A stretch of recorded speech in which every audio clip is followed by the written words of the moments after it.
Hello, my name is Douglas Comer, and I'm president of the United States National Committee of the International Council on Monuments and Sites. I truly want to welcome you to our symposium and conference looking at World Heritage at 50. The World Heritage Convention was signed 50 years ago, and we're celebrating that.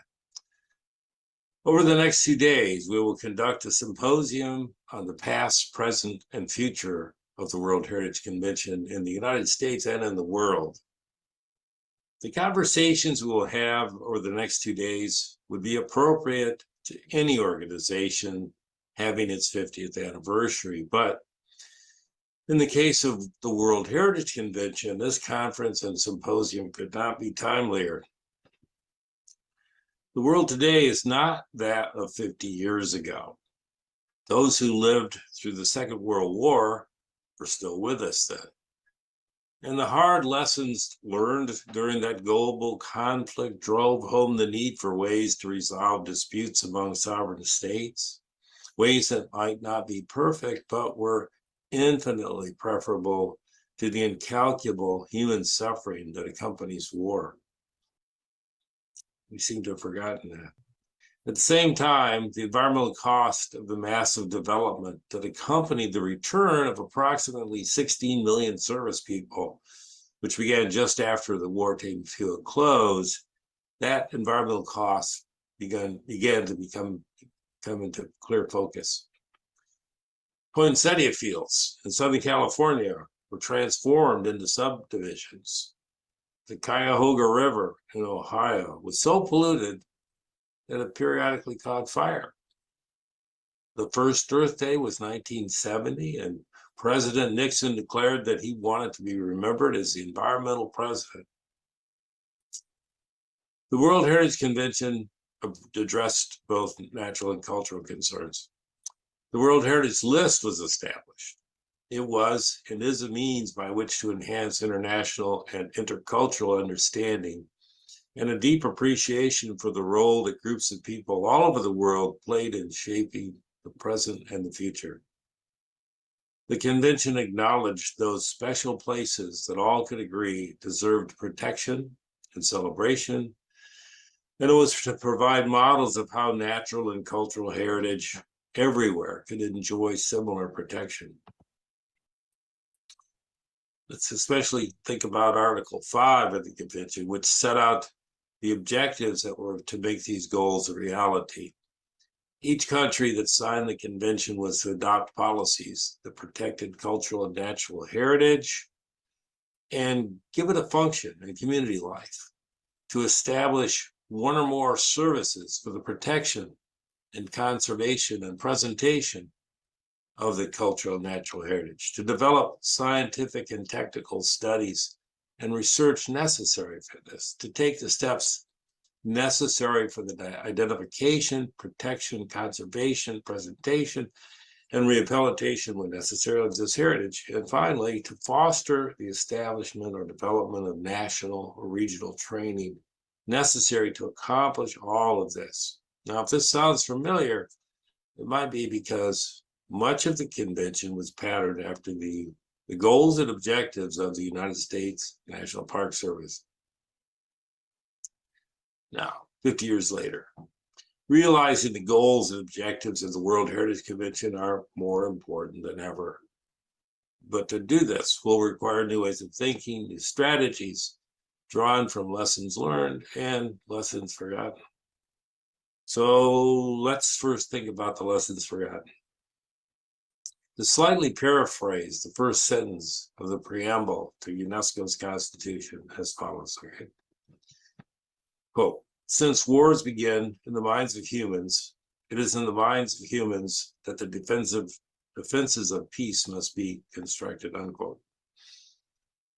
Virtually no one alive today has had the lived experience of global warfare.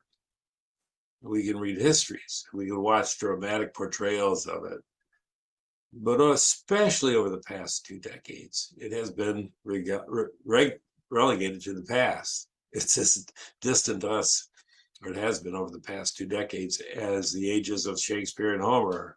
And so it seemed until the recent invasion of one sovereign state by another. World Heritage Sites constitute a bulwark in the defense of peace. They connect humanity and are testimony to the humanity of all. For decades, the World Heritage List was dominated by sites in Europe. In the effort to develop an inclusive World Heritage List, many more have been inscribed in developing countries where resources readily available in European countries and in other developed countries like the United States, Canada, and Australia, and so on, are scarce or non-existent. Half of the World Heritage Sites in Africa are on the list of World Heritage in danger. At the same time, the United States has left UNESCO, lessening the resources that it has to these countries in developing effective management, or even to identify ways in which management could be improved. Now, the scope of assistance required to provide the effective management of World Heritage Sites in developing countries and elsewhere is enormous. All this harkens back to the objectives laid out in Article 5 of the World Heritage Convention. To realize these objectives will require a network of research and management institutions outside of UNESCO. This should provide, in line with our lessons learned and the ones that are forgotten but should be relearned. Repeatedly, we find that management can only be effective with the support and involvement of local communities. These are often indigenous groups. Means must be found to provide economic and social benefit to these groups that will render them advocates for sites and often partners in management. To do this requires dialogue with those who hold traditional knowledge and traditional authority. This dialogue must not only be between indigenous knowledge holders and social scientists, it must also be between indigenous knowledge holders and traditional leaders and biologists and geologists and agronomists and hydrological scientists, and especially perhaps seasoned protected area managers. So I'm going to recap some of the points I just mentioned with a few slides. Bear with me as I cue them up. Again, we're celebrating observing the World Heritage at 50, thinking about what we've done, what we're doing now, and where we're going. And I want to remind you that the U.S. National Park Service had a great deal to do with the formulation and ratification of the World Heritage Convention. It was ratified in 1972 by 20 countries, and this happened to be precisely 100 years from the day when the U.S. National Park System was established. It's now the international treaty signed by more countries than any other. It was formulated by a team that included really a delegation of National Park Service employees that really carried the ball across the goal line. And a lot of it was patterned after the structure of the National Park Service and its programs, although not completely. The World Heritage List today has 194. No, I'm sorry. The World Heritage Convention now has 194 states parties who've signed the convention. And again, this has gone up since the last slide, even the most signatories of international treaty. Now, when they sign, countries pledge to pursue the goals and objectives of the World Heritage Convention, including Article 5 of that convention. There are 1,154 World Heritage Sites now in 167 countries. 52 of those sites are on the list of World Heritage danger. I think probably that list should be bigger, but longer. But we have formally recognized 52. We have a lot of challenges, and a lot of this, the scope of these challenges, the aggregate scope is in no small part because we have a lot of World Heritage Sites now. And in part, as I mentioned, this is due to the laudable efforts to make the World Heritage List truly representative and diverse, but it's not enough just to inscribe a site. It has to be prepared. It has to be, we have to work with these sites in order to make management sustainable in order to maintain the outstanding universal value that qualified them for inscription. It also has to do with the politicization of the World Heritage Committee. If you go to the committee meetings today, what you'll find is discussion among the ambassadors to UNESCO, as opposed to discussions among the experts that you saw 20 years ago. So there's a lot of interest, a lot of economic interest in getting a site inscribed, but what is not well understood is that that's not going to provide nearly the benefit to just any site that's inscribed. I mean, compared to a site that's well managed. And of course, if it's not well managed, we're going to lose the OUV associated with that site. And at the same time, we've got these global challenges that threaten all the sites. And of course, climate change, maybe the top of the list. Conflict is ongoing and increasing. The biggest challenge is the insufficient resource to meet the rest of the challenges, however. Now, we've got in ICOMOS 30 international scientific committees, 107 national committees.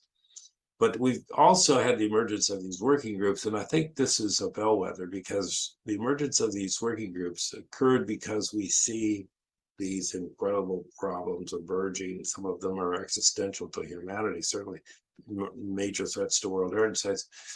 So we see the focus on social justice. We see the focus on working with indigenous heritage.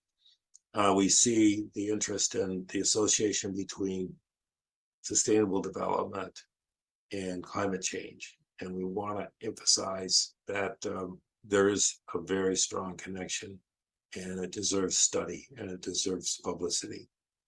Our U.S. National Committee has established what you see here as our priorities. So let's go back again, think about Article 5. It's the Article 5 is to adopt policies that protect cultural and natural heritage and give it a function in community life.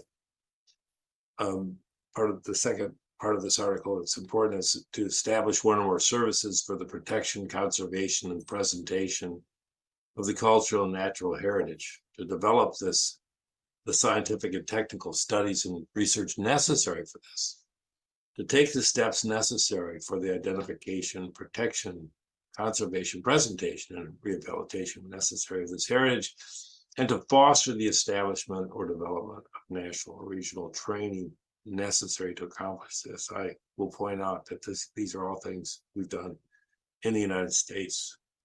U.S. National Park Service has had over 100 years of experience with this. We have wonderful state park systems too. So what I'm suggesting is that over today and tomorrow, we have these 2 days. We think very carefully about the resources that we have. Nothing else. We've got models, really, I mean, with our flaws and our flaws. Flaws that we have include not involving indigenous heritage groups sufficiently in the management of our protected areas, including and perhaps especially national parks. Let's see if we can address that problem in collaboration with our colleagues at other World Heritage sites around the world. But in terms of scientific investigations and research and actually effective management, we've got a lot to offer. So again, over the next day and tomorrow, let's think about this. Let's think about what we can bring to the table. And with that, I will introduce Destry Jarvis, who will in turn introduce our plenary speaker. Thank you so much for listening. And I really look forward to the conversations we're going to be having over the next two day and tomorrow. Thank you. Thank you all. Welcome, everyone. To start our program, we begin at the beginning. And I'm personally thrilled, and we are honored to have William K. Reilly as our keynote speaker this afternoon. I've known Bill for 5 decades, beginning when he was on staff at the White House Council on Environmental Quality. He was later the president of the Conservation Foundation, which merged into World Wildlife Fund, which he was also CEO of. During the George H.W. Bush administration, he was administrator of the Environmental Protection Agency, where he oversaw many improved regulations, especially so those of the Clean Air Act. And then during the Obama administration, he was chair of the Deepwater Horizon Oil Spill Recovery Commission. So he's had an active and engaged professional career for a long time. But perhaps most important for our purposes here, when he was on staff at CEQ, he worked for Russ Train, the chair of CEQ, and the maybe the originator, certainly the facilitator of the World Heritage Convention from the US. And I hope Bill can give us some insights from those days, those heady early days of the World Heritage Convention, and how he sees their applicability today after 5 decades of hard work and experience. Bill, glad you're with us. It's a pleasure and an honor to be here, and particularly to be introduced by you, whom I have long regarded as a collaborator right from the start of the beginning of the environmental rally and an important figure in that rally. I'm very pleased to join you today to honor a milestone, the 50th anniversary of the World Heritage Trust. You are saving, protecting, securing the future of some of the most glorious and significant natural areas. And you are recognizing and protecting the icons of our cultural history.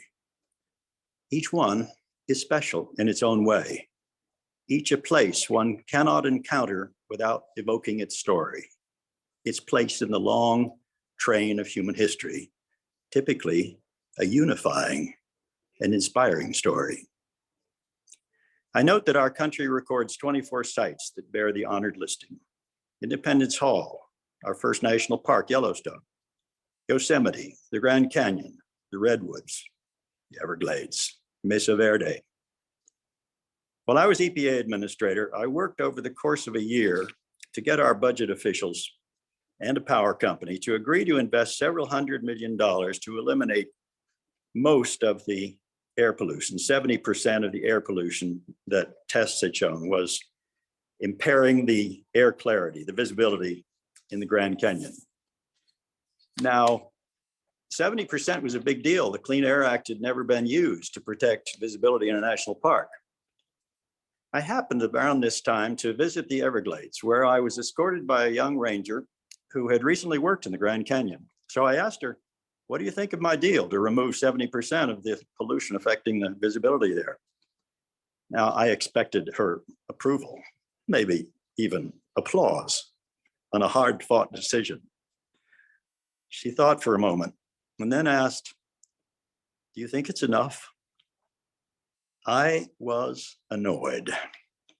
In her memoir, Deb Liggett says she considered whether her answer could affect her career, as her boss, the Everglades Park Superintendent, looked on and seemed concerned. I was stung. I pondered on what she had said. I returned to Washington determined to revisit the issue. Budget officials were immovable. So I called up the CEO of Arizona Power and I asked him whether timing was worth anything to him. It's worth a lot, he said. I proposed we allow 3 years to install the very expensive pollution control equipment to achieve a 90% elimination of pollutants, 1/3 each year. And I promised to include him with the president when I signed the agreement. He agreed. We did the deal. And the young female ranger with savvy and smarts can be proud that visitors to the Grand Canyon will see farther by daylight and more stars by night in the Grand Canyon. Looking at the list of 24 American sites on the heritage list, I will pose the same question she did. Do you think it's enough? The roots of this enterprise to recognize heritage go back to international meetings on historic preservation in the 20th century, as early as 1931. ICOMOS has played a central role in evaluating nominations to the World Heritage List, assessing the conditions of proposed and nominated sites, and providing technical assistance to countries as they pursue their protective priorities. Early in my career, I recall the Supreme Court of the United States decision that upheld New York City's preservation of Grand Central Station. That was a key milestone and an important precedent. Governments, however, have not always been friends to preservation. I recall attending the celebration of the decision to preserve and restore Washington's old post office. I was seated in the audience as the mayor and cabinet officers spoke proudly of their commitment. Next to me sat the head of the group that had successfully fought over many years the federal government's repeated declaration and the cities to demolish it, to tear it down. My seatmate had been director of the organization movement, Don't Tear It Down.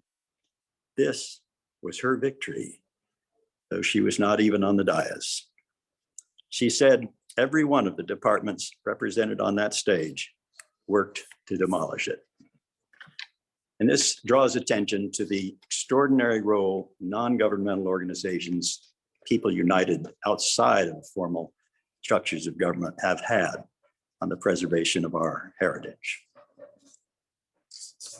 I led the Conservation Foundation in the late 70s and early 80s, where I took to heart the memorable statement of our founder, Fairfield Osborne. He wrote, "Man must recognize the necessity of cooperating with nature. He must temper his demands and use and conserve the natural living resources of this earth in a manner that alone can provide for the continuation of his civilization. The final answer is to be found only through comprehension of the enduring processes of nature. The time for defiance is at an end." I remind you, we're talking 1948 here. The Conservation Foundation prepared in-depth reports on the future of the national park system, on forest, on neighborhood conservation and historic preservation, and other timely topics. And when I joined World Wildlife Fund in 1985, as we merged the two organizations, we pioneered debt for nature swaps, an idea advanced by our then Executive Vice President, Tom Lovejoy, who sadly passed away last December. The intent was to help countries that owed debt to the United States in dollars to convert that debt into local currency and conservation initiatives. When I interviewed with President Bush, that is Bush 41, for the EPA administrator's post, I told him about debt swaps, which we had pioneered in the environmental movement in Ecuador and Costa Rica and other countries. He picked right up on it. He launched something called Enterprise for the Americas, with $500 million for Latin American countries to relieve their indebtedness in return for preserving their crown jewels of parks and water bodies, forests and waterfalls. My boss and mentor, going back now 20 years before that time, in the Nixon White House, was Russell Train, chairman of the Council on Environmental Quality. He was the first chairman to serve with the new National Environmental Policy Act. He hired me as a senior staff member. I think I was the third hire. Russ had helped establish a US Committee on World Heritage in 1965 to build support for the concept. The proposal was ignored by the Johnson administration, but once settled into his role as council chairman in 1970, Train convinced President Nixon to support it. In his 1971 environmental message to Congress, President Nixon declared it fitting for all nations to recognize that some places are of such unique natural, historical, or cultural value that they are part of the heritage of all people, and thus should be accorded special recognition and protection as part of a World Heritage Trust. There followed the Stockholm International Environment Conference, the first of its kind, which endorsed the heritage concept. Russ led the US delegation, and I wrote the statement he delivered on behalf of the United States. Worth noting, by the way, this was a Republican initiative, just saying. Train had strong opinions about heritage. He believed that both nature and culture, natural areas and historic buildings should be included together. I can think of countries that do an exemplary job at preserving and restoring their buildings and their art, but are less attentive to nature and the environment. Italy comes to mind. So including attention to treasured natural sites as well as revered architecture was important, even though their constituencies are different. Train also believes strongly that heritage should be international, a common enterprise of mutual respect and regard for the treasured heritage of others, of everyone. Train's international interests and travels were not popular with everyone. One powerful congressman, Jamie Whitten of Mississippi, believed that the EPA administrator should limit his involvements to domestic matters, and he disapproved of Train's travels. Now, Whitten was chairman of the Appropriations Committee, so he was a force to be reckoned with. In a hearing with Train on EPA's budget, Chairman Whitten declared that the EPA chief had no business going to other countries, and so he said he was going to pick out Train's travels and ask for an explanation. Looking down the list at random, he said, "Now, what's this here about your being in Tbilisi?" Train innocently assured him, "That's in Georgia, sir." Whitten said, "Oh, well, that's all right." And then his time ran out. Looking back at the 19th century's most striking and arresting art reveals a startling conjunction of art and nature. The Hudson School of Artists, Frederick Church, Thomas Cole, and others, Alfred Bierstadt, and Thomas Moran, along with photographers such as Carlton Watkins, captured in their paintings and drawings and images what were heralded as sublime landscapes. Decades later, Ansel Adams, Ed Weston, and his son Brett focused on the splendor of Western landscapes in their photographs. Theodore Roosevelt was a widely read popularizer who offered a romantic and exalted vision of the American West, of the mesas and plains, the cowboys, and the vast lands. Artists and writers put an exalted vision of the American West in the minds of Americans and played a major role in drawing us together as a country, as a people. I'll mention another memorable encounter with a park ranger. I like park rangers. I was in Harper's Ferry, West Virginia, looking down on the confluence of the Potomac and Shenandoah rivers. The sight was stirring. The ranger said, "Thomas Jefferson said this is the most beautiful view in America." The ranger then added, "Of course, Jefferson never traveled beyond the Mississippi." Like so many, that ranger had stars in his mind, Western skies and open spaces. In the mid-19th century, some observers, after seeing and digesting these paintings and images, went so far as to claim God's presence in those majestic mountain scenes and other places that inspired people. For some, it was tantamount to manifest destiny. The Lord intended us American settlers, to enjoy and benefit from the natural landscape. This spoke to a powerful tension evident in that some of these very same magnificent landscapes were also seen as providing unlimited opportunity for commerce and prosperity through mining, clearing forests, planting crops, raising livestock, building settlements. Many saw these places as landscapes that begged to be developed to support a growing population. The clash of interest has been evident throughout our history: protect special places and develop resources. Some of our great parks owe their creation to chambers of commerce who were promoting tourism, and the railroads who served these areas. Glacier comes to mind. So we have, in many instances, melded conservation and development effectively. We have, in some, done a remarkable job, in my view, from the first national park established by Congress, Yellowstone, in 1872, to the creation of the National Park Service in 1916. Now, 150 years later, we have 63 national parks to enjoy and from them to take inspiration in the beauty and productivity of the natural world. If you ask a European to name a favorite American place, it is invariably not a city, but a park. Last January, President Biden announced an initiative to protect 30% of our land and water, working closely with the states, private landowners, NGOs, tribes, and others. He named it the America the Beautiful Initiative. The fact sheet noted that only about 12% of our lands are protected, including national parks and wildlife refuges, though a third of America's land is in fact publicly owned. Now, what that 12% does not include is other areas managed with sustainability in mind, such as farmland enrolled in conservation programs or tribal lands. More than 140 million acres of private lands are enrolled in conservation programs, and those lands would be recognized as such under the initiative. 1/4 of the oceans are within permanently protected areas, the oceans in United States jurisdiction. The vast majority, it should be noted, in the Pacific Ocean along our west coast and Hawaii.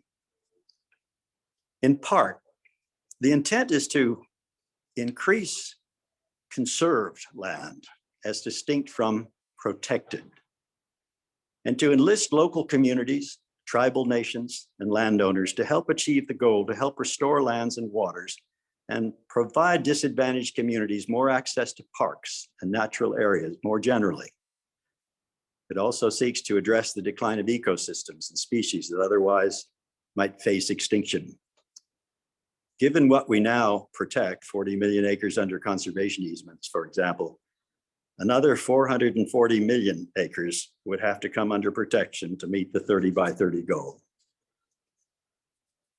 On Earth Day last April, President Biden signed an executive order starting a process to identify and protect our old growth forest for the many ecological services they provide, storing carbon, soil and water conservation, wildlife habitat, and of course, opportunities to hike and explore nature at its finest. The president has it right. We are not done. There is more to do, more for sure, to protect special places. On the Heritage Trust prospect list are such sites as Brooklyn Bridge, Central Park, places central to the civil rights movement, Ellis Island. I visited Ellis Island when I was young, and I rummaged through the logs of admittees. I found my grandmother, an 18-year-old girl without much education, little or no money, just with a dream, ambition, and an appetite for risk. Some of you also have loved ones who have paused there. We need to give it the full status of recognition. The National Trust for Historic Preservation named Jamestown, the 400-year-old colonial settlement, as one of the most endangered historic sites in the country. Unfortunately, there are many, due to climate change and the potential for flooding to overwhelm the site. We need to ensure the resources to evaluate and add sites to the list and provide ongoing support. Russ Train lamented in his memoir that the United States support for World Heritage has been weak and underfunded. We know too that in places where conflicts, violence, famine, and other tragedies are unfolding, important resources may be damaged, even destroyed, in some cases deliberately. I note that international authorities have recommended some kind of protective status for the nuclear power plant in Ukraine. That its recognized status might discourage those who would destroy it. Heritage and lesser grades of recognition are meaningful in lending meaning to place, but also meaning to our lives. I encourage you to consider amplifying your aspirations, creating a ladder of distinction to recognize candidate heritage listings, to enlist groups influential in communications, groups with influence, over time to conduct a campaign, maybe even to encourage competition. I remember being in Italy and being remarkably impressed by Perugia, Assisi, and Florence competing as they had once done in city-state wars against one another. But now the object was to claim cultural superiority, better art, better architecture than its neighbor.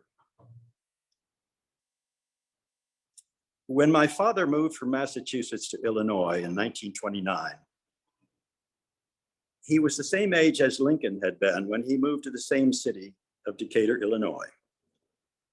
He encountered men in their 80s in Springfield who remembered Lincoln, who had been present at the train station as teenagers when Lincoln delivered his farewell remarks, said goodbye to Springfield as he went off to be president.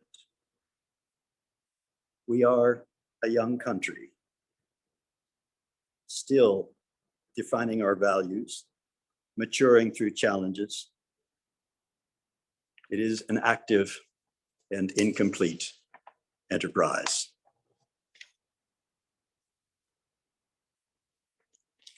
The Conservation Foundation was the institutional founder of the American Farmland Trust, whose board I chaired. We know something about conservation easements, which it turns out severely trouble Governor Pete Ricketts of Nebraska. We've helped design thousands of them. And contrary to his belief that these promote federal takeover of land, you know why farm owners create conservation easements, sign them?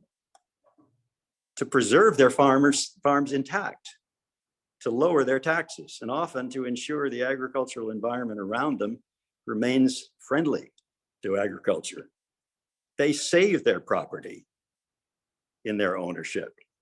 And nobody believes more in private property than a farmer who signs on to a conservation easement.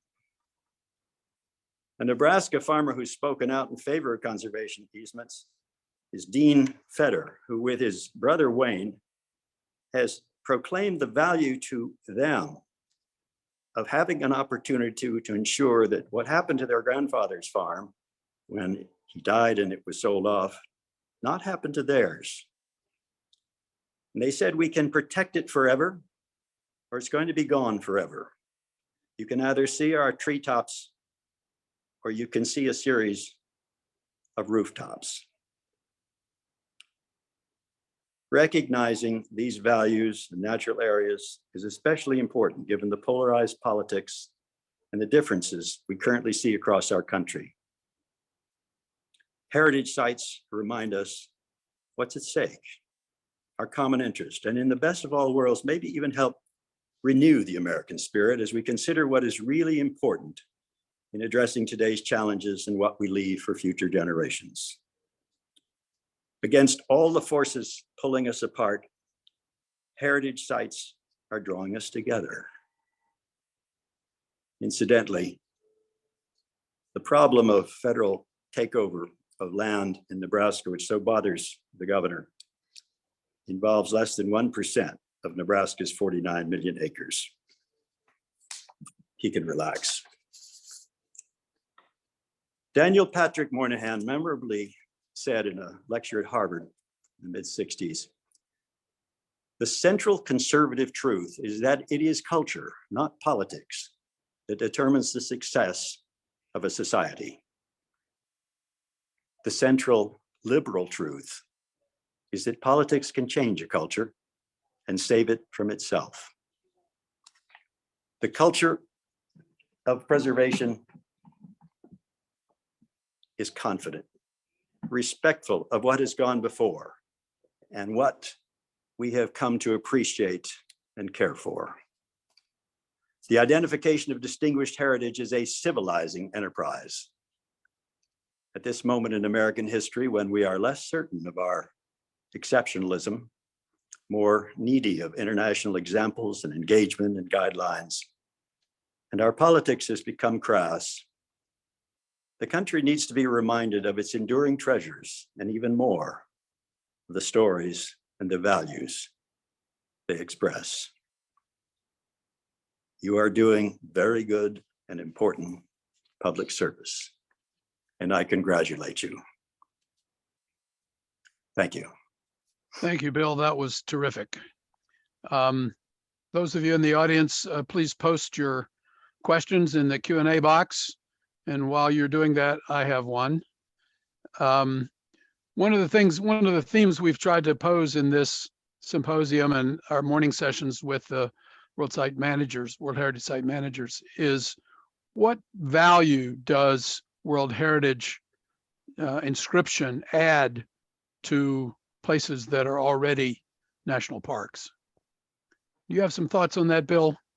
It's a nuanced question, I realize, or maybe nuanced answer, but we're trying to bring out that value to the nation, or value to the managers themselves. You know, sort of, why should they care?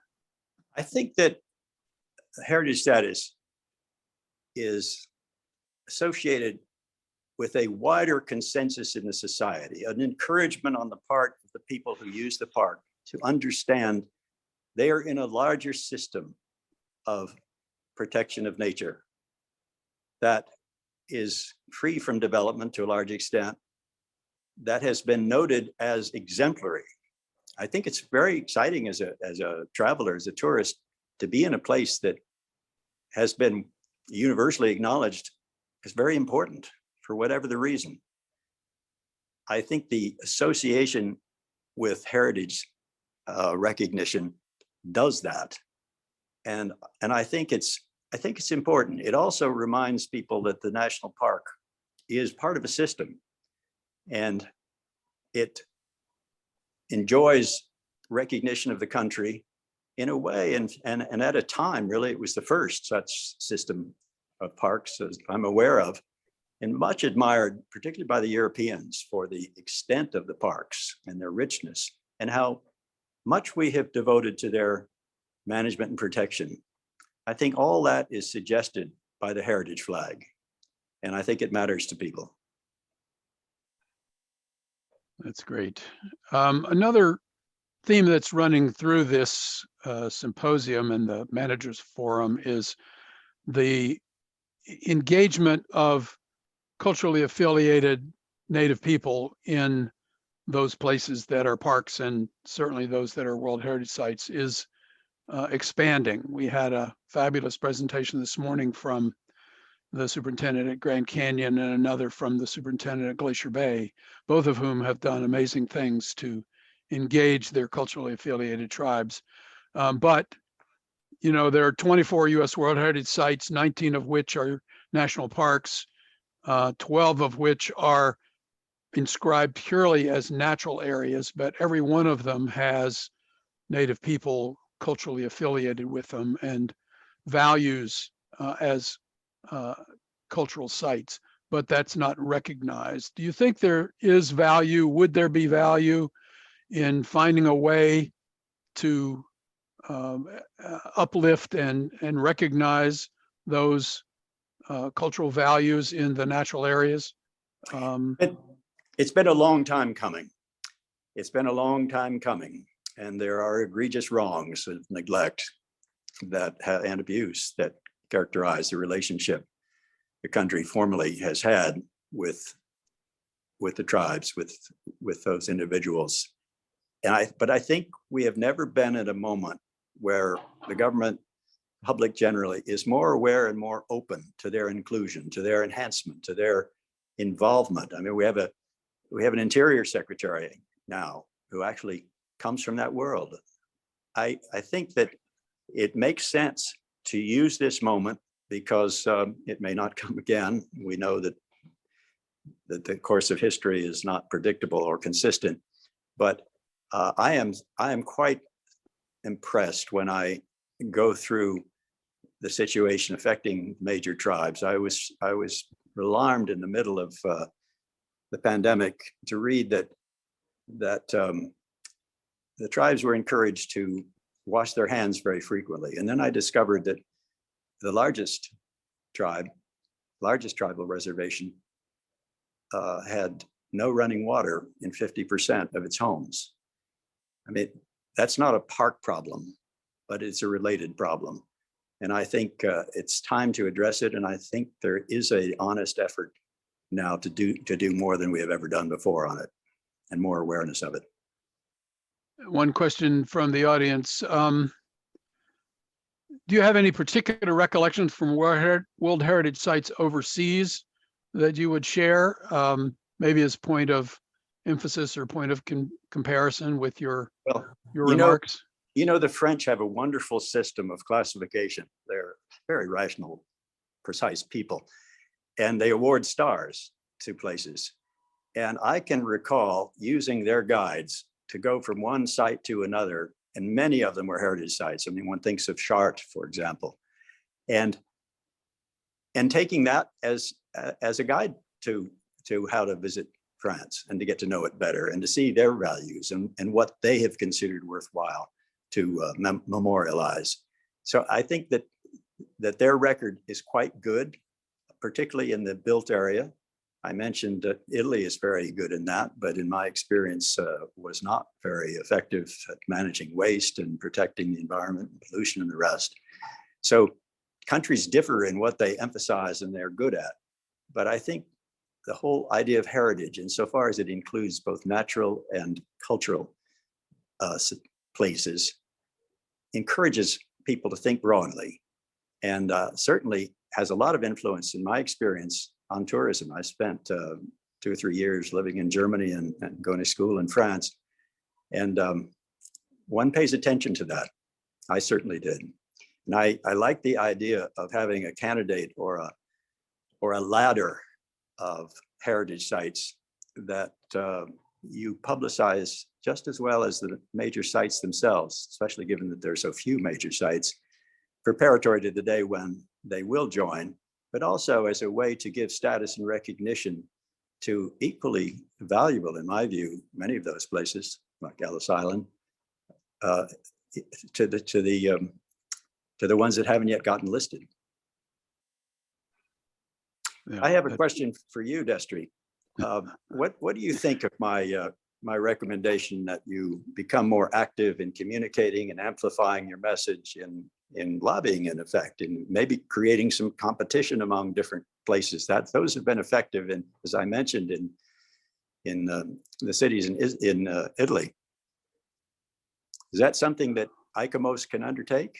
Yes, I think we've been stepping up our work in that area in recent years. The most visible of which is joining with many of our colleagues in the NGO world to protect Chaco Culture National Historic Park from the surrounding proposals of fairly extensive oil and gas development right up against the boundaries, and including, because in that case, the World Heritage Site is larger than the park and encompasses BLM lands outside the boundary of the park, where many of the so-called Chacoan outliers were built in past times. And there are roads proposed and drilling proposed that would be right on top of many of those places. So we've been actively involved in defending the problems at Chaco, and Secretary Holland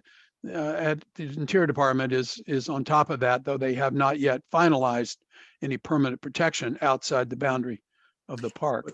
Well, I'm reminded, and you know it very well, that the National Parks and Conservation Association has played a very important role in becoming an advocate and lobbyist for good park policy. And I wonder, does anything like that exist for heritage, or should it? Well, one of the strongest advocates for cultural heritage in the NGO world today is Alan Spears on the staff at NPCA.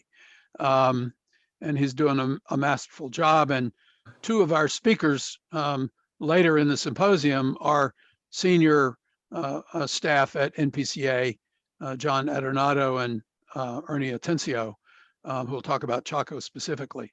And more recently, Tom Cassidy, whom you may recall from the Nature Conservancy and the National Trust, retired, and he's on our board. And he's been leading our effort to lobby for appropriations to pay the back dues to the World Heritage Center that we have been remiss in doing for the last decade, that will enable the staff at the World Heritage Center to better support and sustain World Heritage programs around the world. That the U.S. has been contributing something like a quarter of all of the World Heritage Center's budget as part of our dues. And we want to see that that status regained, that funding reestablished. So we're working hard on that, and certainly we need to collaborate with our NGO colleagues in the advocacy world. The National Trust for Historic Preservation is probably the closest thing we have to a heritage advocacy organization, and they work hard at it, and we collaborate with them on many occasions. Well, you have more allies than I was aware of. That's great. Thanks. Another audience member asks, how do we harness corporate leadership and billionaires to do what those in the past of their class, if you will, have done, like Lawrence Rockefeller and the Richard King Mellon Foundation and others, to continue to build up the support for heritage sites? You know, the history of some of the most passionate advocates for nature conservation began when they were young. And in Fairfield Osborne's case, he hired the Phipps, the Mellons, the Rockefellers as young interns, associates. He didn't pay them much, they told me. He told them, I understand you have means. That meant I don't intend to pay you or give you much. But as they grew up, they absorbed his vision. They became very dedicated to the parks. Lawrence Rockefeller, I was present in the room with him when he laid out Haleakala and said, they're asking me to give the remaining pieces that we're controlling now to the Park Service. Well, we've already given a huge amount. He said, I think they're going to get it, but they're going to have to wait until I pass on. Mm-hmm. And I remember he was precisely knowledgeable about all of the parks that they had participated in creating. That ethos starts young. It did with him. He was very much in awe of Fairfield Osborne. So I think Pat Noonan at the Nature Conservancy understood that it makes sense to look at the next generation and to make sure that they share the values of their parents, because it won't just happen. And that's a long trajectory that before you see results, perhaps. But it's about the best one that I know. It's a little more difficult to convert an existing billionaire to a new cause.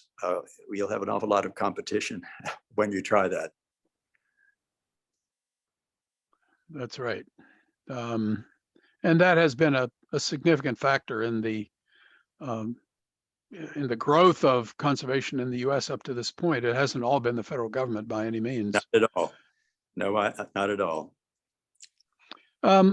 Another question from the audience is wondering if there are, beyond inclusion of indigenous communities in heritage protection and management, are there other elements of culture, societal values that could be or should be emphasized through World Heritage? And to my mind, one that comes up off of the tentative list is a serial nomination of civil rights movement sites that is on the pending list. But there could be other important cultural aspects to our heritage that need the attention that inscription brings, even if they're not the U.S. at its best, so to speak. Well, I would expect that some of the most distinguished and renowned indigenous American sites, the cliff dwellings people in, I guess that's New Mexico, that those have been recognized, and they certainly have some distinction and a certain amount of protection. So some of that has occurred. Obviously, much more can. I can recall near where I grew up, there was a very large burial ground and former place of habitation that was discovered in the 20th century that was very important to the Native American population there, and actually a reasonably substantial settlement of them. It came to light very late and has since been recognized. I suspect there are many of those across the country. There are certainly any number of roads and paths that were created by Native Americans that deserve some recognition, because sometimes they are referred to, the Indian Trail and things of that sort. But there more can be done in that area as well. They basically created a connected set of tribal civilization, which I think is not understood. Right. Well, I think we're coming to the end of our allotted time, Bill. Much as I hate to bring this to an end, I really appreciate your making the time for this. It's been very informative and helpful to our goals and objectives. Any last thoughts you want to leave us with? Parting shots? No, but it was obvious that in undertaking this, that the kind of thing you do, the values you represent and honor, have never been more important. And in many parts of the country and their culture, more forgotten, I think, at this time. So I particularly value this enterprise, and I'm very happy to have contributed to it. We appreciate it very much. Thank you, Bill. Thanks, Destry. So our next speaker is also an old friend of mine in a couple of different ways. Kayci Cook, who's the superintendent of the first World Heritage Site in the U.S., is, I think I'm correct, Kayci, you can correct me, is the only fourth generation Park Service professional in the ranks of the agency. I didn't have the benefit of knowing your grandfather, who was also superintendent of Mesa Verde in his day, but I did know your father, who was regional director in Alaska and Intermountain and associate director in the Washington office. And I remember when you were superintendent at Fort McHenry here in Baltimore. So, but you've got big responsibility now for two places, Mesa Verde and Chaco, fall within your purview. You've been superintendent at 4 other units of the National Park System. You've done your duty in the Washington office and served in a unique capacity in a program that I really love, that's known as the Bevinetto Fellow. Tony Bevinetto was a longtime staff person for the Senate Energy and Natural Resources Committee, who was a friend of mine and a former Park Service employee in Grand Teton. And when he died much too young, the Park Service named a scholarship program after him that puts a highly competitively selected Park Service employee to work on Capitol Hill, usually embedded with the Senate Energy and Natural Resources Committee staff, occasionally on the House side, as you were, Kayci. And in my mind, that really prepares you for getting back to the field when that comes around. So Kayci, please take it away. All right, thanks, Destry, for that invitation or introduction. Let me get my screen up. Very good. Greetings to everybody from Southwest Colorado. I am not in Mesa Verde National Park at the moment, but I am close by. I'm in Cortez, one of the nearest communities. With my time today, I'm going to go back a little farther than the 50-year mark that we're kind of commemorating right now. First, I want to set the stage for Mesa Verde National Park's inscription as the first World Heritage Site in the U.S. And then I want to summarize how that designation has shaped the trajectory of heritage preservation and visitor experience here. So regarding the title question about what it's like to be first, Mesa Verde is actually no stranger to that, because Mesa Verde was established in 1906 by the U.S. Congress. You're probably wondering if I'm making a mistake here. It was not the first national park. It was actually the 7th, but it was the first park to be established for its cultural values and significance rather than natural or scenic values. Mesa Verde National Park was created to protect a number of large and spectacular cliff dwellings in Southwest Colorado that had become subject to looting and vandalism after being found by Euro-American settlers in the late 1800s. And I think it's important for me to note, given the various aspects of both the Managers Forum and the symposium going on, that in 1906, this wasn't a landscape that was empty of indigenous people. Although Pueblo peoples associated with the cliff dwellings and other sites had moved on from the Mesa Verde environment, Ute people lived here, and Navajo people lived nearby. The Ute people were moved off of the land identified to be within the park. So that's not exactly a great start with respect to engaging local communities. After the park's designation, it was going to be 10 more years before the National Park Service itself was created as the agency to manage the growing number of U.S. national parks. So over the next 70 years, Mesa Verde National Park developed in pretty much the same fashion that many other national parks did. Mesa Verde's more prominent archaeological sites were excavated and stabilized to preserve them, but also to make them sturdy enough to allow public access. So the two photos that you're looking at here show Spruce Treehouse both before and after its 1908 excavation.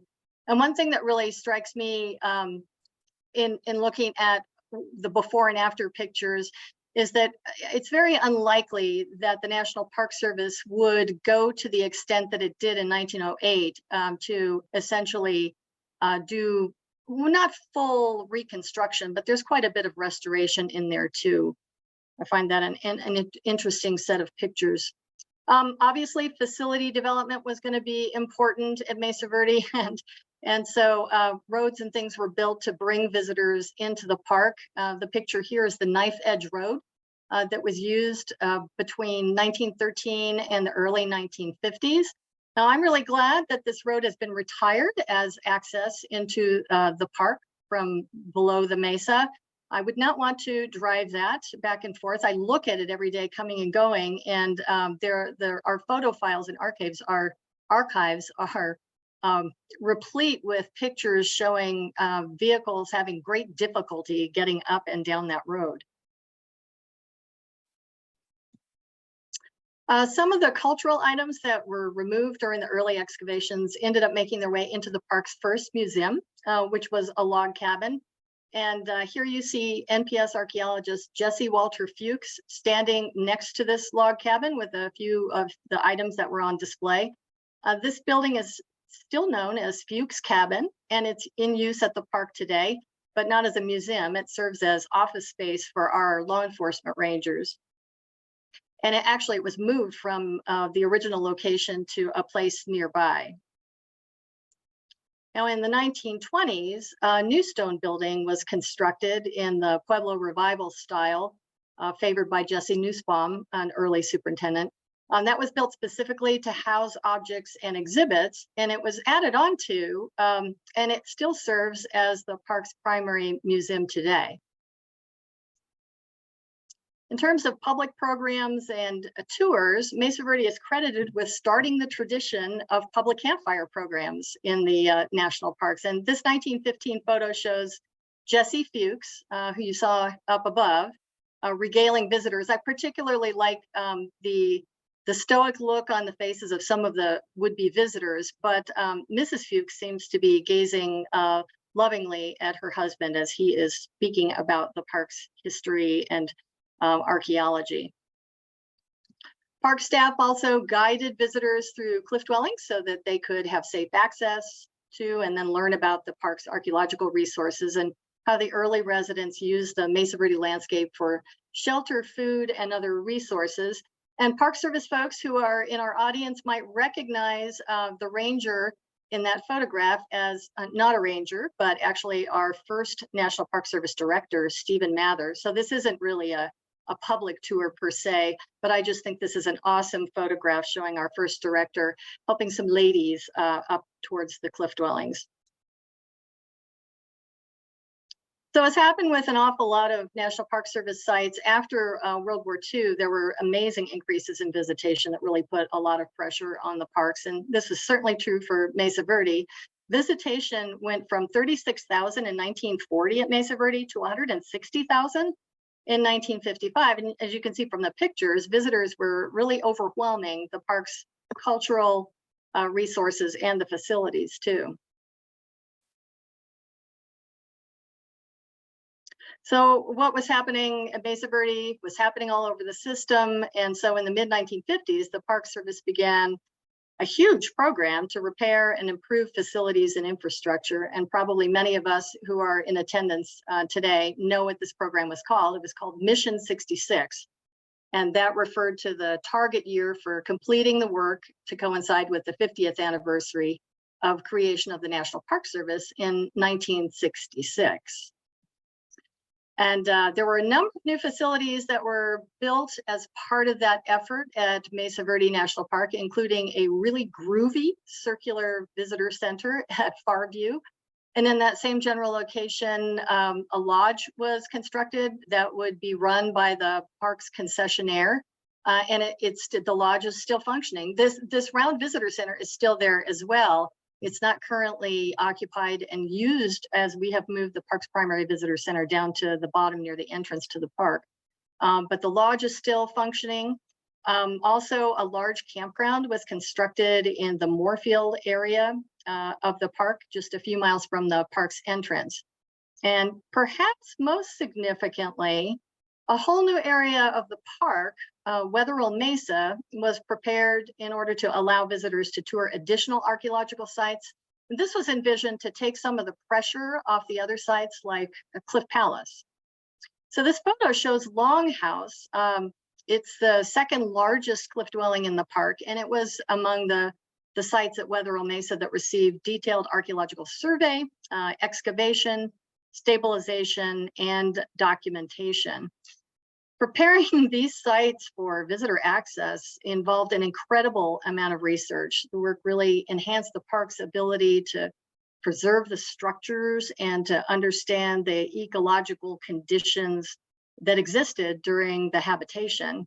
It took years and years and teams of archaeologists and other scientists to complete this work. And I'm happy to tell you that the reports are still go-to documents for our staff. And then as you can see, the work out there at Wetherill Mesa increased the park's collections of ancestral Pueblo items like these ceramics by a humongous number. All right, so now we're skipping ahead to 1978.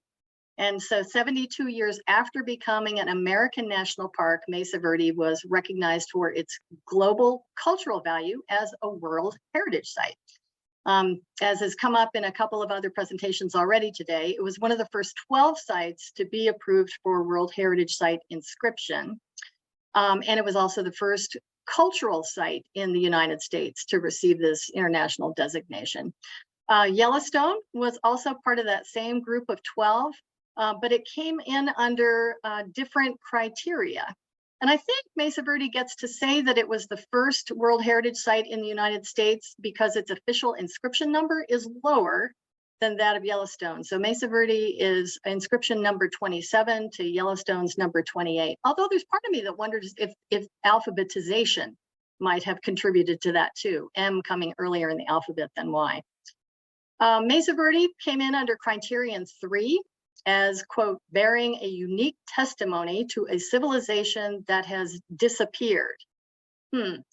More about that in a minute, the whole idea of disappeared civilization. But, you know, interestingly, the nomination text refers to contemporary Pueblo groups in Arizona and New Mexico as having a connection to Mesa Verde, but it calls them distant descendants of those who built the structures here. 3 years later, in 1981, Mesa Verde National Park celebrated its 75th anniversary as a U.S. national park, and it used that event to dedicate the World Heritage Site plaque that's on display at the Chapin Mesa Museum in the administrative area of the park. Bob Hyder, who I'm sad to say just passed away a few weeks ago, was the superintendent here at the time. And as Destry alluded to, a quick aside for me is that my maternal grandfather, Meredith Gillette, attended that event in 1981 as a past superintendent. Grandpa Gillette's time as superintendent at the park was between 1966 and 1972, and I was alive then. And so I remember making many trips up to visit my grandparents during that period of time. And in 1981, another quick aside, I was actually just getting started on my own Park Service career. I was still in college at the time, but I was doing an internship at Canyon de Chelly National Monument. And I remember people who had attended the 75th anniversary celebration at Mesa Verde came down to Canyon de Chelly and were speaking about it. And so although I wasn't able to go myself, I heard about it, not just from my grandfather, but from visitors who went from one ancestral Pueblo site, Mesa Verde National Park, on down to Canyon de Chelly National Monument, which of course also has amazing ancestral Pueblo and Navajo history. So we're bumping ahead 3 years later, and that's in 1984.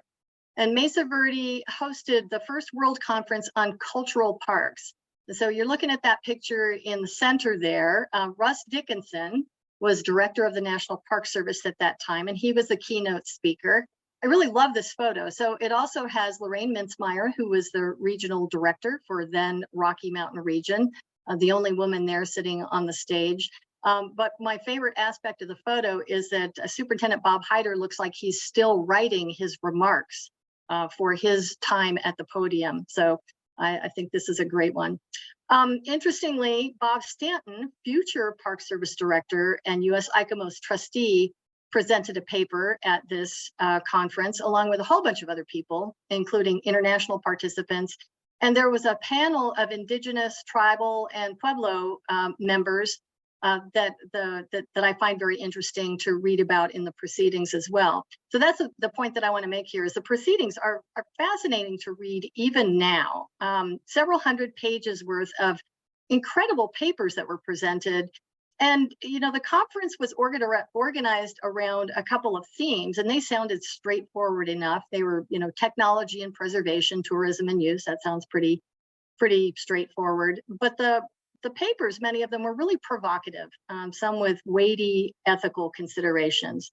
Park Service historical architect Tony Crosby, some of you probably know Tony. He was an early mentor of mine when I worked at San Antonio Missions in the early years of my career. He had a paper in there, and he ended his paper on site stabilization with this. Perhaps the basic preservation principle is that there are some values with which we may have no right to interfere at all. Before asking the question of what value we're trying to preserve and how best we can achieve that end with the least intervention, perhaps we should first ask the question, do I have the right to intervene at all? And I will say that's probably the question that keeps many of us as superintendents and really anyone who works in the national parks awake at night, is thinking about these questions of what can we do? What should we do? What is our right to do? Another part of the proceedings that I find so fascinating is that there were 15 resolutions and 5 recommendations that came out of it.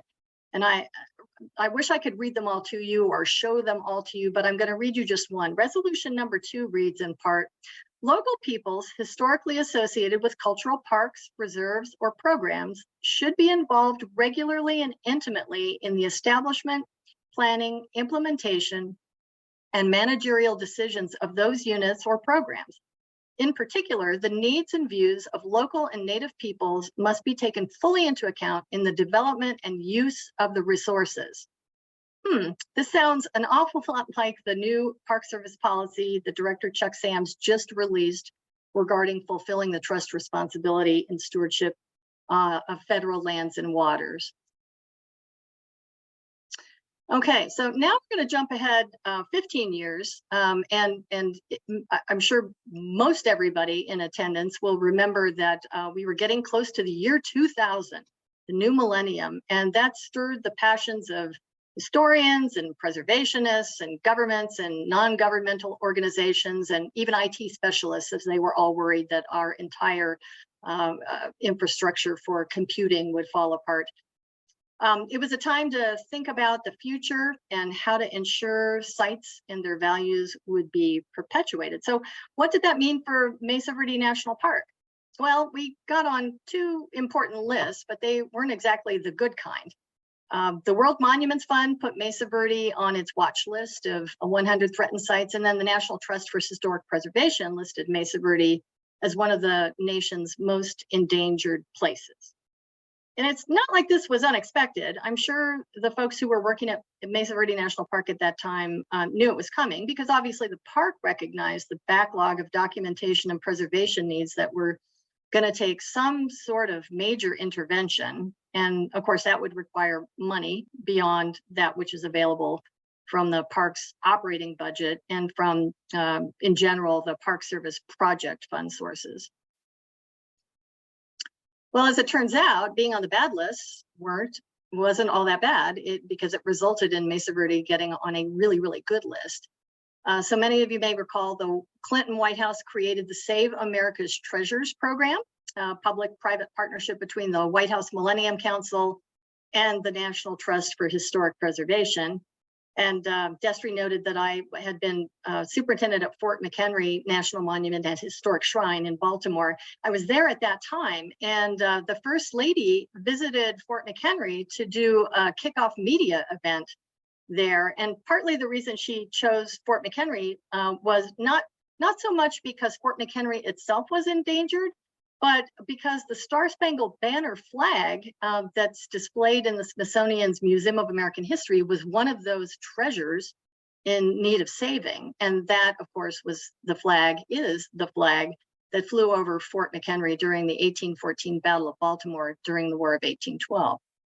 So jumping back to Mesa Verde was selected as a site to receive a Save America's Treasures grant of $1.5 million in federal funding, and that was matched by an equal amount of private funds.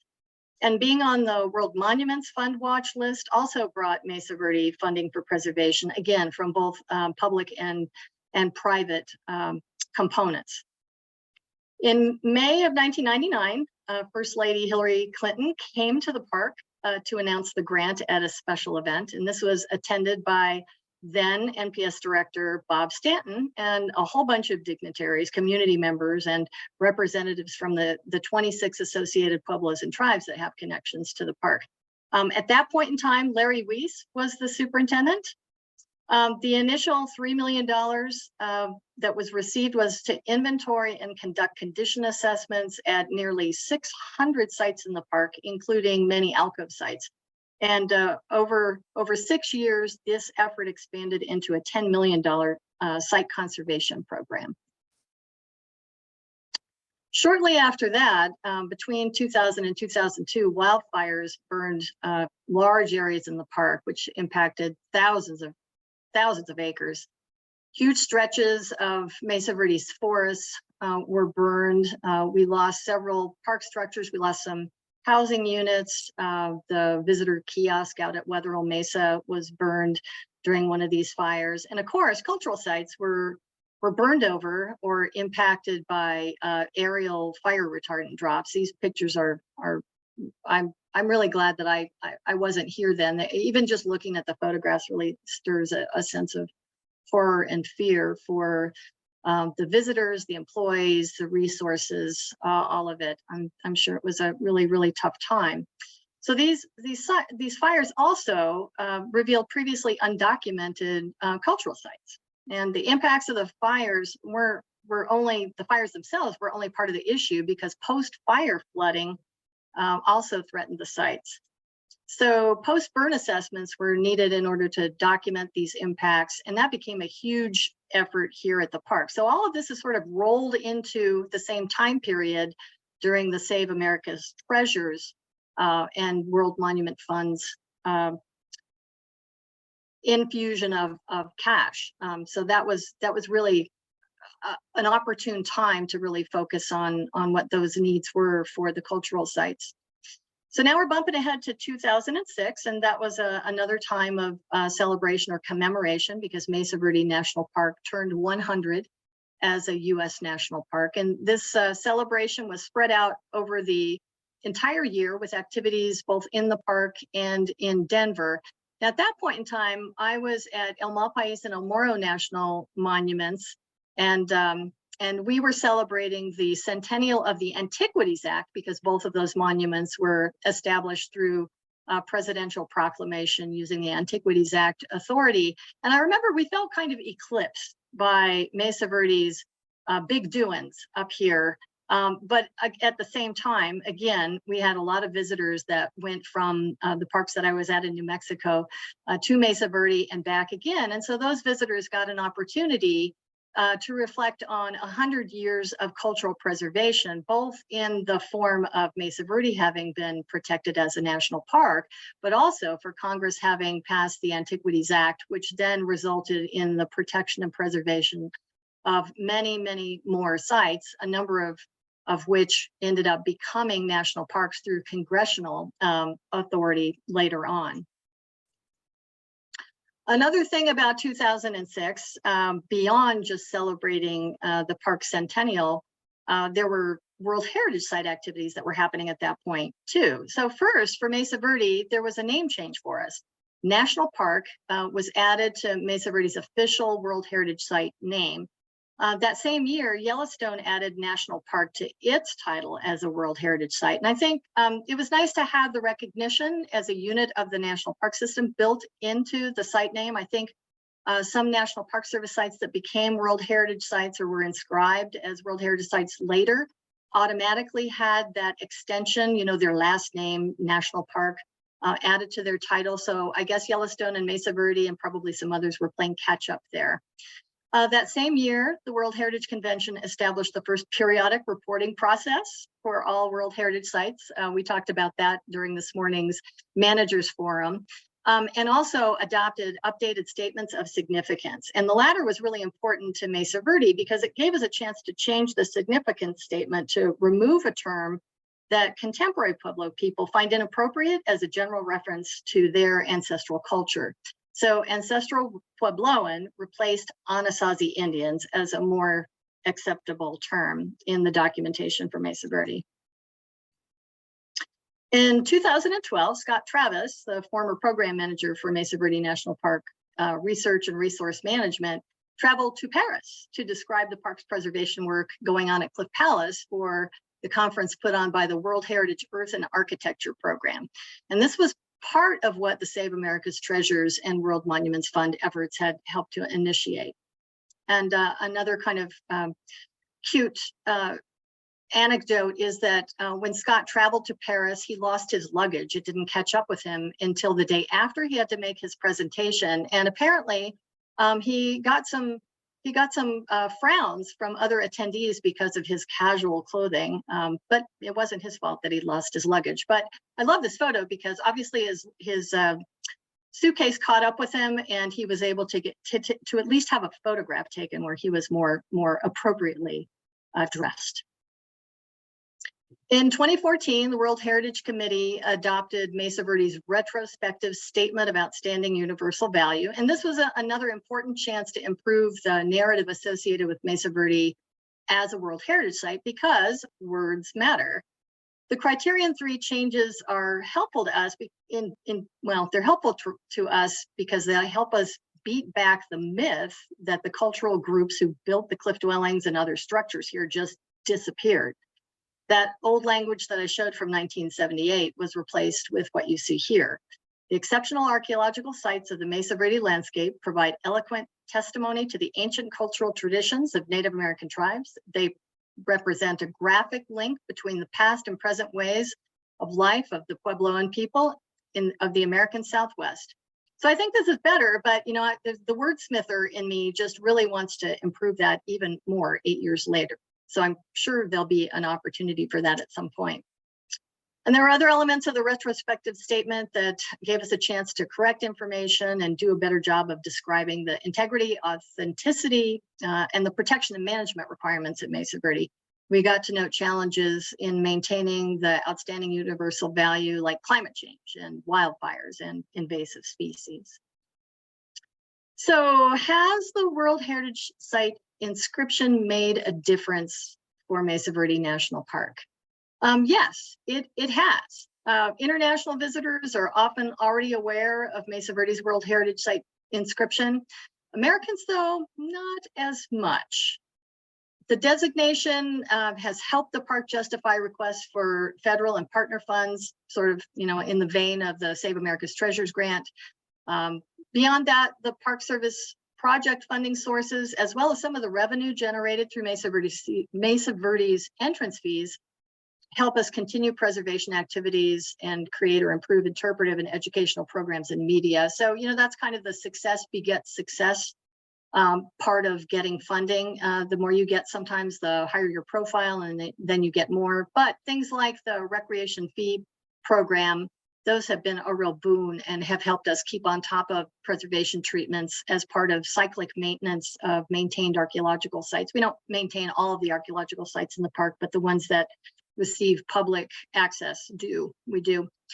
Regarding sharing of information, Mesa Verde National Park's been able to engage with international peers at workshops and conferences, although in practice, my perception as a newcomer to Mesa Verde is that it's been more organized around the Vanishing Treasures program of the National Park Service than as part of the network of inscribed sites. So something else that has happened here, sister park relationships have grown out of these international networks, bringing together sites that have similar challenges and opportunities. Mesa Verde has 3 sister parks, 2 in Mexico and 1 in Belize. And I have to admit, I have not engaged yet with my sister parks in the years since I became the superintendent here. So I have some work to do with regard to that.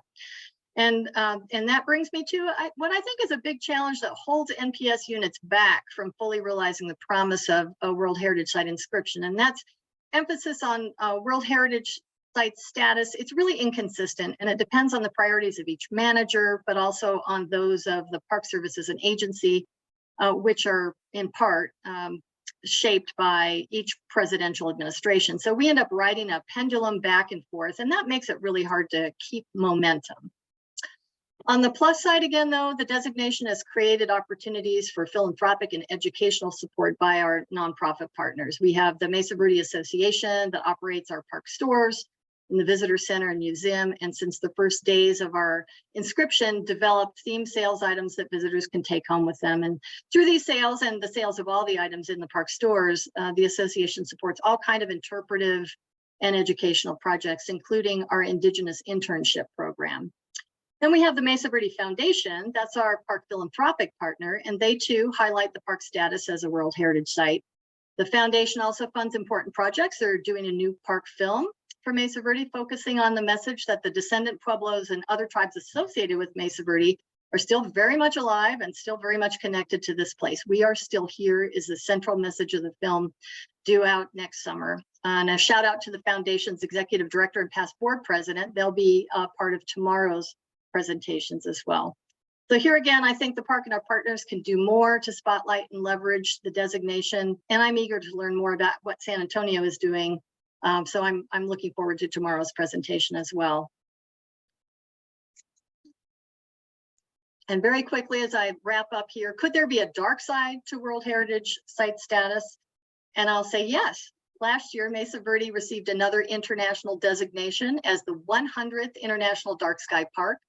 Of course, our nomination package noted our World Heritage Site status. And so we can say that World Heritage inscription has contributed to both a bright and dark future for Mesa Verde National Park, which is a good thing. So how does it feel to be first 50 years later?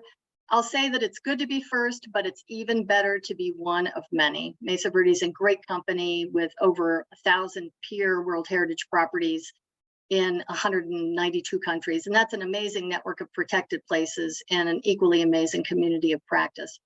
Here's the thing, the trick is going to be to take better and more consistent advantage of these things going forward. We've got our work cut out for us, but there will be joy in the effort, especially if we work together as a network of World Heritage Sites. Thank you. So Kayci, Destry here. One quick question from the audience. sort of a two-part question. What is the current engagement between the park and culturally affiliated tribes, the living culture? And maybe related to that is, where does the park stand with its artifacts and the issue of repatriation? The return of artifacts, were you speaking of the ones here at Mesa Verde? Yeah, in your museum. Well, or many elsewhere. of the ones that are that needed to be repatriated and reburied under NAGPRA has already happened. There was a very large repatriation of items in a collection in Finland that came home a few years back. There are still, I'm sure there are still items. We're working with the tribes to identify those. We're redoing our museum exhibits, and it's been really fun to work with Indigenous folks to help us figure out what is appropriate for display as we do new museum exhibits.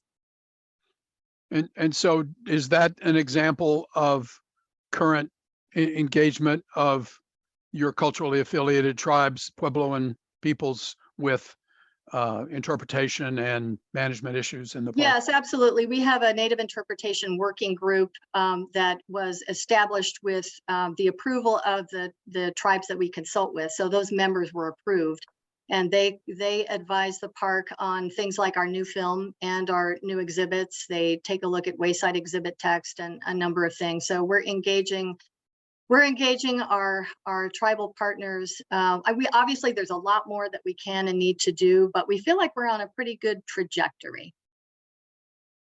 That's great. So I think in the interest of time, we have to move on. Appreciate your involvement and engagement and your great presentation, Kayci. Thanks for joining us. Thank you. And now I think we're going to have a short video from the recently retired chief executive of the World Heritage Center, Mechtild Rössler. Hello, everyone. My name is Douglas Gomer. I'm president of the United States National Committee of the International Council on Monuments and Sites. And I'm so pleased today that we're privileged to have with us Professor Dr. Mechtild Rössler. Professor Dr. Rössler was appointed director of the Department of Cultural Heritage and the World Heritage Center in 2015. And in 2018 was appointed to manage the World Heritage Convention. Of her many notable accomplishments as director was to expand the World Heritage List to include cultural landscapes. And she retired from UNESCO in 2021. On October 15, 2022, she will be awarded the gold medal from the Society of Women Geographers at a ceremony in Washington, D.C. Now, previous gold medalists have been Jane Goodall, Mary Leakey, and Amelia Earhart. This is an acknowledgement of her groundbreaking work in the field of geography, including her doctoral thesis that dealt with feminist geographies and Nazism. And with that, I would like to welcome Professor Dr. Rössler and ask as an opening question, what would you consider to be the greatest accomplishments of the World Heritage Program to date? Hello to everybody, and thank you for having me on the program. First, I think it's the establishment of the World Heritage Convention itself, which was a really brilliant idea, as World Heritage goes back, if you want, to the 7 wonders of the ancient world. Fear that culture and natural heritage might be really lost led to the creation of what is known World Heritage today. Secondly, I think that the idea of World Heritage was tested. We had already the success of the campaign to safeguard the Nubian temples from the waters of the Aswan High Dam.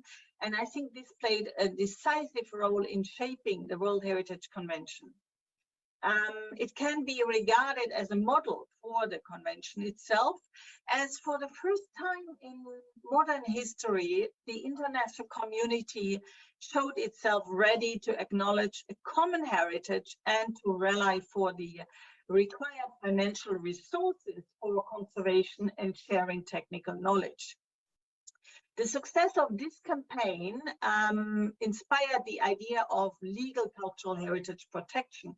And I personally think that the United States played a decisive role with the 1965 White House Conference and also with the merging of the UNESCO ICOMOS text with the idea of protecting outstanding nature sites, which came from IUCN at the time in the context of the Stockholm Conference. It was actually US representatives led by Russell Train. I had the pleasure to meet him myself, which urged the merging of both endeavors by UNESCO ICOMOS and by IUCN. Thirdly, I think that the World Heritage Convention is now really universal. Nearly all countries have ratified it, 194, and the first country which ratified it was actually the United States by the end of 1973. So today, after 50 years after 5 decades of implementation, we have really a solid basis for critical reflection regarding these achievements of the past and future challenges. And I want to select maybe a few.